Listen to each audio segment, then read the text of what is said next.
बहरहाल मेरे दिमाग में तो अब सिर्फ और सिर्फ वो गुलदस्ता ही चल रहा था और उसके बाद हम बाहर चले गए थे। बाद में मुझे पता चला कि एक लड़का था जो कि इंग्लिश में बड़ा तेज था। उसको धमकाकर सब लोग लड़कियों को लव लेटर लिखवाया करते थे। जब आगे पढ़ाई करने के लिए याद शहर को छोड़ा तो पहली बार लड़कों से मेरी दोस्ती हुई। पापा ने हमेशा भरोसा किया मुझ पर। कुछ गलत लोगों से भी दिल लगाया, लेकिन शुक्र था कि बात आगे नहीं बढ़ी। बात सिर्फ और सिर्फ एक ही शख्स से आगे बढ़ी थी, प्रशांत से। प्रशांत से 4 साल हमारा रिश्ता था। मैं उससे शादी करना चाहती थी। ज्यादातर लड़कियां ज्यादा वक्त लगाती हैं ये कहने में। ये मान लेती हैं कि जब प्यार हुआ तो ये नेचुरल है, स्वाभाविक है कि अगला कदम शादी ही होगा। इंतजार करती रही कि प्रशांत ही एक दिन प्रपोज करेगा शादी के लिए। एक दिन वो बात करने घर आया। मैं सच कर तैयार हो गई थी। अंजलि और बाकी फ्रेंड्स ने मेरी उम्मीदें इतनी बढ़ा चढ़ा रखी थी कि जैसे शादी की तारीख ही नहीं, हनीमून की जगह भी पक्की करने आ रहा हो। लेकिन प्रशांत ये कहने आया था कि वो कमिटमेंट करने से डर रहा था, वो मेरे लायक नहीं था, मुझे किसी और से शादी कर लेना चाहिए वगैरह वगैरह।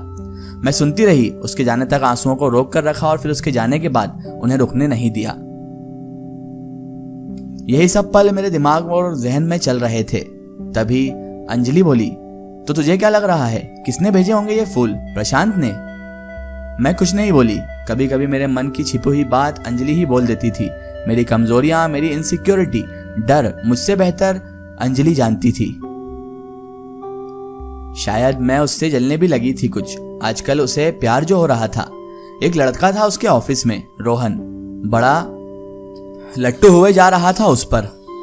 पहले से ही निकम्मी मेरी बेस्ट फ्रेंड अब तो और भी निकम्मी होती जा रही थी, काम ही नहीं करती थी। और अब तो प्यार व्यार के चक्कर में पड़ के वो और भी बहुत ज्यादा निकम्मी हो चुकी थी, क्योंकि आपको तो पता ही है प्यार अच्छे अच्छे काम के इंसान को भी बेकार कर देता है। और अब उस पर कोई लड़का लट्टू हो चला था तो उसको कौन संभाल सकता था?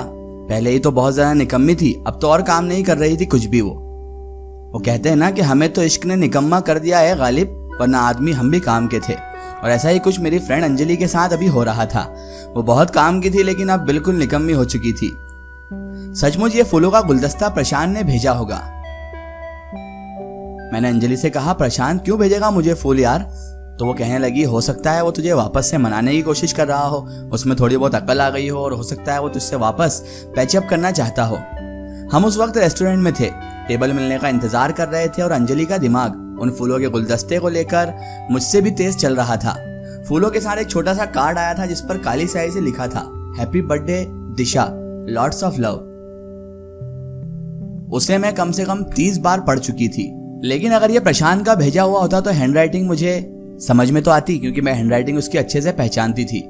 हैंडराइटिंग पहचानी हुई नहीं लग रही थी और यही चीज मुझे सताए जा रही थी कि आखिर ये किसने और क्यों लिखा है, और आखिर कौन है जो लॉट्स ऑफ लव लिखकर हैप्पी बर्थडे विश मुझे कर रहा है और इतना अच्छा गुलदस्ता भेज रहा है। ये हैंडराइटिंग क्या प्रशांत जैसी नहीं लग रही है? जब वो मेरी हथेली पर अपने महंगे फाउंटेन पेन से दिशा लिखता था तो कुछ ऐसा ही लिखता था, लेकिन मैं अंजलि से कहना नहीं चाहती थी। हालांकि उम्मीद का एक पौधा मेरे मन में जन्म ले चुका था और मुझे ऐसा ही लग रहा था कि हो ना हो प्रशांत का ही इस गुलदस्ते से कोई लेना देना है। ये भी हो सकता है उसने किसी और से ये लेटर लिखवाया हो ताकि मैं पहचान ना सकूं। हमें टेबल मिल चुकी थी। अंजलि ऑर्डर करने लगी। जब वेटर चला गया तो अंजलि ने पूछा, अच्छा चल छोड़ उस गुलदस्ते को, ये बता कि तेरा आज तक का बेस्ट बर्थडे कौन सा है? मैं मुस्कुराई और मैंने कहा, जब मैं 15 साल की थी और दादाजी ने मुझे अपने मन का कोई पेड़ उनके बाग में लगाने के लिए कहा था तो मैंने बरगद का एक पौधा लगाया था। दादाजी ने कहा था कि दूर की सोचती है बेटा, जब ये 150 साल का हो जाएगा तब भी आकर इसका ख्याल रखना। मैंने कहा था, और तुम कहाँ होगे दादाजी? तो दादाजी बोले, मैं वही पुराना काम कर रहा होऊंगा, भगवान जी के बाग में बागवानी की नौकरी हथियाली होगी। दादाजी ने कहा था कि दिशा, जब भी तुम उदास हो, अकेली हो तो मुझे याद करना, इस बगीचे को याद करना, ये तुम्हारी यादों तुम्हारे सपनों का बगीचा है। जब खुद से बहुत दूर चली जाओ तो आंखें बंद करके यहीं वापस आ जाना, इस बगीचे में जहां तुमने सपना देखना सीखा है।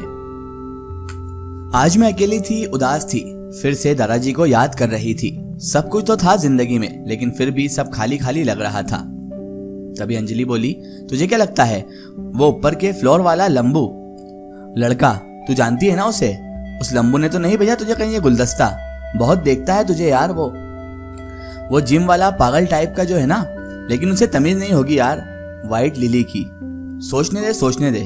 अंजलि अपने मन से ही सारी बातें घड़े जा रही थी और मुझे और एक्साइटमेंट में डाल रही थी, क्योंकि वो मुझे बार बार अलग अलग हिंट देकर और उलझा रही थी। मुझे समझ नहीं आ रहा था कि आखिर ये गुलदस्ता मेरे लिए भेजा किसने है। उसके बाद अंजलि और सोचने लगी, दिमाग पर जोर देने लगी और कहने लगी, बिंगो, मेरे ऑफिस में एक लड़का है जो तुझे पार्टी में मिला था और तुझ पर फौरन ही क्रश हो गया था। याद है ना तुझे वो पार्टी और उसमें वो लड़का मिला था? तो मैंने कहा हाँ मुझे याद है। तो अंजलि कहने लगी, मैंने उससे बताया भी था कि आज तेरा बर्थडे है, हो सकता है उसने गुलदस्ता भेजा हो तुझे। अब उसने मुझे और कंफ्यूज कर दिया था, क्योंकि मैं भी उस लड़के को बहुत अच्छी तरीके से जानती थी और अंजलि ने मुझे उससे मिलाकर बहुत बड़ी गलती भी कर दी थी, क्योंकि वो वहीं पर फ्लैट हो गया था और मेरे पीछे पड़ गया था और पता नहीं मुझे ऐसी ऐसी नज़रों से देख रहा था कि मैं और ज़्यादा उससे ज़्यादा शर्मा रही थी और मुझे ऐसा लग रहा था कि कहीं ये अभी आकर प्रपोज ना कर दे। उसके बाद वो पार्टी भी खत्म हो गई और मैं भी अपने घर आ गई। उसके बाद मेरी उससे कोई मुलाकात भी नहीं हुई, लेकिन अंजलि जैसा बता रही थी कि आज उसने उसे बता दिया था कि मेरा बर्थडे है, तो हो सकता है ये गुलदस्ता उसने ही भेजा हो। अभी मैं ये सोच की कश्मकश में ही थी, तभी अंजलि कहने लगी, अच्छा है वो लड़का, बुरा नहीं है, तू बोले तो बात करूं। मैंने अंजलि को एक थपाड़ा लगाया और कहा कि तू चुप बैठ, और मैंने उससे कहा कि मैं 1 सेकंड में आई। मैं वॉशरूम की ओर चलने लगी और एक नंबर डायल किया, अपने एक्स बॉयफ्रेंड प्रशांत का नंबर।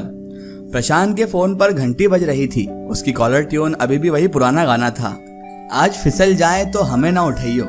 मेरे चेहरे पर मुस्कान आ गई थी। कितना लड़ती थी उससे इस गाने को लेकर कि अब तुम मेरे साथ हो, इस दिल फेक गाने को हटाओ भी। लेकिन प्रशांत तो प्रशांत था, वो तो पार्टीज में भी वही गाना गाता था, ठीक ठीक गा लेता था। लड़कियां जो हमारी कॉमन फ्रेंड्स थी वो उसके साथ गाती थी, कहती थी प्रशांत अब वो वाला नहीं प्रशांत अब वो वाला नहीं रहा। मैं जल भुनकर राख हो जाया करती थी। एक सहेली थी उसकी, ईशा, कुछ ज्यादा ही उछलती थी। मैं कुछ लेने के लिए उठी और वापस आकर देखूं तो प्रशांत के बगल में बैठी हुई दिखती थी। ईशा को लेकर प्रशांत और मुझे बड़ा झगड़ा भी होता था। वो कहता था कि मैं इतनी इनसिक्योर क्यों हूँ कि उसकी फीमेल फ्रेंड्स बर्दाश्त ही नहीं कर सकती। फोन की घंटी बजती जा रही थी, कोई जवाब नहीं था। मैं बहुत हिचकिचाहट महसूस कर रही थी। मैं यही सोच रही थी, बेकार में ही उसे फोन किया। हाँ, मैं जानना चाहती थी कि क्या ये फूलों का गुलदस्ता उसी ने भेजा था, लेकिन अगर उसने कोई रिश्ता नहीं रखा तो मैं क्यों उसके पीछे भाग रही थी। शायद मैं उससे प्यार करना कभी छोड़ ही नहीं पाई थी। फोन की स्क्रीन पर सवाल आया, रीडायल। न जाने किस पागलपन में मैंने कह दिया यस।